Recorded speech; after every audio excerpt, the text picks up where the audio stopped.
This is Gamer Weekly, bringing you the latest of what the video game scene has to offer. On this episode of Gamer Weekly, I have Canlin of OTK Games, and we're going to be talking about their latest game, The Vagrant. Hello, everybody, and welcome to another episode of Gamer Weekly. Wow, gotta mess up my own show name. We're off to a great start. With me today is Canlin. Did I say that right? Yes. Fantastic. I got it. Yeah. He is with OTK Games, and they are currently working on a game called The Vagrant. Did I say that right? That's absolutely correct. Fantastic. I can't say my name right, but I can at least get everybody else's right. Thank you so much for having the opportunity to thank you for inviting me. Yeah. Yeah. So first off, what is The Vagrant about? Well, this game is about this young girl Vivian. She's having her journey to this island called Misrelia to looking for her father and sister, basically looking for her family, but then later discovers all the truths and the dark secret about her family's bloodline and all that stuff.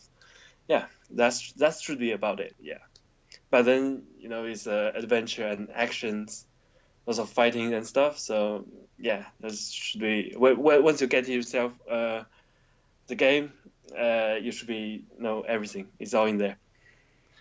And check out our Steam page. It got all the descriptions and stuff. So yeah. So what was like the inspiration for this game? Like, what other games did you play that inspired the style of The Vagrant? Well, basically, from our Kickstarter campaign, we mentioned we're taking a great influence from Castlevania and Marasa. What's that called? Muramasa, Demon Blade, yes, Odin Sphere, all these Vanillaware titles, we're taking great influences from that. And I mean, basically, the art style, you can see the resemblance, some of the stuff. But that's the main inspiration of, our game. So yeah. Another thing is, because one thing is, we didn't see anything like that on Odin Sphere and stuff on PC. So we decided, yeah, why not making one on PC so everyone can, having the similar gameplay experiences on PC platforms. Yeah. So yeah, that's basically our inspirations. Yeah. So how long did it take you guys to do the art in the game? Because it has a very pixel art, almost like Super Nintendo kind of look to it. Well, yeah, I mean the art part, it actually does taking ages. At the moment, let's say until now, we've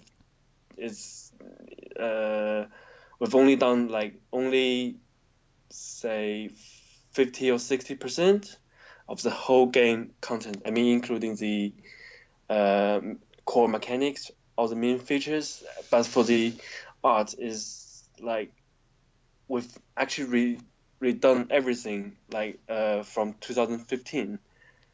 I think that's July 2015, and then we actually started the whole project on June 2014. So it's for what we've done at the moment, it's taking us 2 years. Actually, more than 2 years, yeah, for the art part and also the programming and stuff, yeah.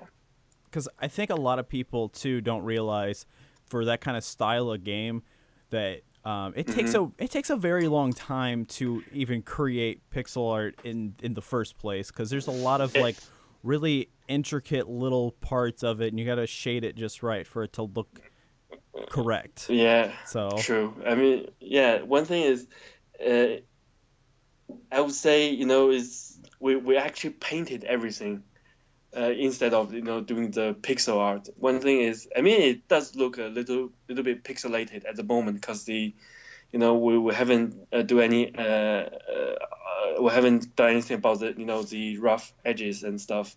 But one thing is, we actually painted everything, one by one. So it's actually quite loads of work, and it's actually quite tough. And actually, another thing is because we are getting better and better. I mean, each time. So some of the stuff we've seen earlier said, oh, it doesn't look good. So we just redo everything again and again. So yeah, it's I mean it's hard, but at the moment it's for us it's really like we have built like a workflow, so we just follow the steps, do this first and that, and then so that all the parts just come out. So yeah. And so you guys are currently using the Unreal 4 engine for the game. What made you want to Yeah. use that engine? At the beginning, we actually tried Unity on 2014, and then we figured out there's something wrong with the control, and when the character is moving, it's always it's never stopped on the point. It's just getting very slippery. So, and then it's just the coincidence that we saw Guilty Gear Xrd, they used Unreal Engine 3, and then we said, yeah, if the fighting game could get the fighting games always have a very high standard for the controlling and stuff. So we said, yeah, if they can do that on Unreal Engine, I mean, we can do that as well. I mean, at least we can try. If we couldn't achieve the thing, it's just we're not good enough. So we just really dig ourselves into the Unreal Engine 4. By the time it was like quite early.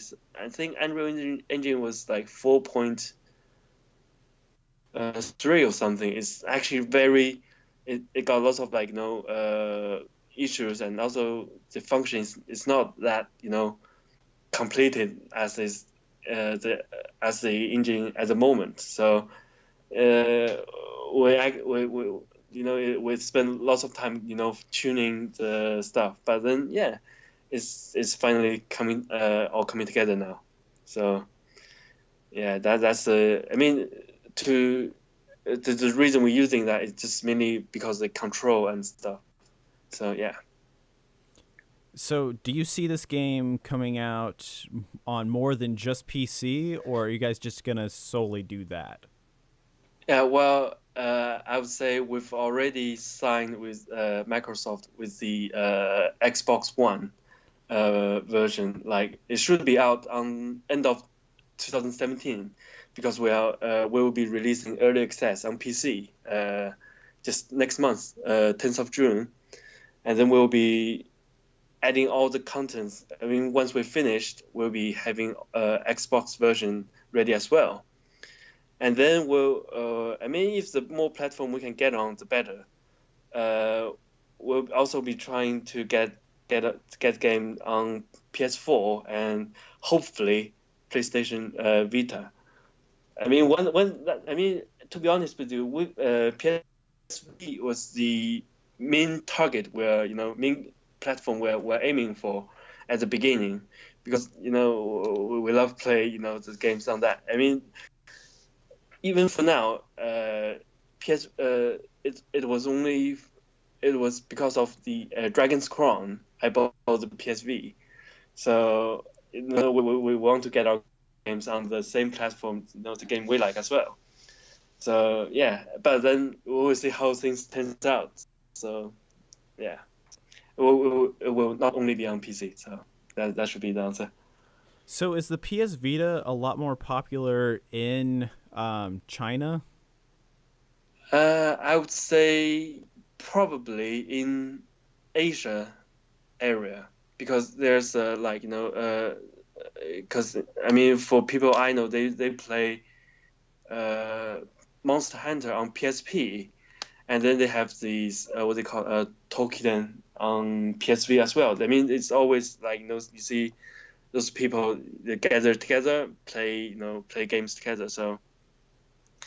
So yeah, I would say it's quite popular in here, but then it doesn't have lots of games coming on Vita. They even pull out the PSV console on the PlayStation homepage. So yeah, we'll see what we can do. But then if the thing doesn't turn out good, then we just have to abandon that. So yeah.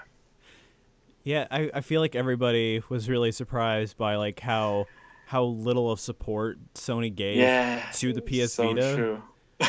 And Sad. It's sad. It's just sad. I actually have a friend who owns a PS Vita, and Mm-hmm. and every time that he's playing it, I was like, so which visual novel game are you playing this time? And he was like, shut up. Yeah, I mean that's what happened on Dreamcast as well, wasn't it? And PS2 and all those consoles there on the downward trend. They just having lots of visual novel stuff on it.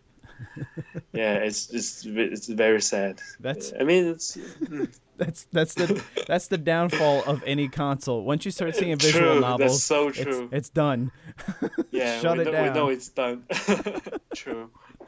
So I was reading through the comments on your guys' your Steam Yep. page, and Right. there was one that definitely stood out to me, and it was, let me see if I can pull it up here. Everyone's going to start hearing clicking and stuff on my end, and I apologize. It says, this game has a serious boob problem. Everyone has big boobs. What's up with that? How do you feel about that? Yeah, well, I feel there's not enough boob age in this game. I'm hoping there will be more in the later updates. So I would say, to be honest with you, that's just my, I would say our personal preferences. I mean, I would apologize. I apologize for if this offended anyone, but just please understand that's just that's a trait of being an indie developer. We don't people. I mean, we get people to say yeah. I mean, if there's some problem with the the gameplay and stuff, we'll definitely listen. But for that, we will have to just stick with our own what we like. So yeah. Because I feel like if games like near I don't know what the automata Yes. I don't know what the ending Yes. part of that, or like or Bayonetta can be popular and have like, Yeah. I feel like as long as the female protagonist in the game is like not just cowering in fear all the time, like she can dress however she wants to. It doesn't matter because it's not That's real. so true. So That's so true. but Yeah. if that's the way that the character wants to dress, like, then that's fine, I guess. I don't want to get too Yeah, caught that's- up in the social issues of life or anything, but Totally understand. Yeah. But one thing I would say is, the character can dress, whatever they likes, but then it's at the end it's always, what the developers want them to be like, So yeah, I say, it definitely, some of the audiences they prefer, the more, sexual appealing characters, but someone doesn't. So at the end, it's only it just helps the game getting more attentions from the audiences. So I say either way, it's a good thing.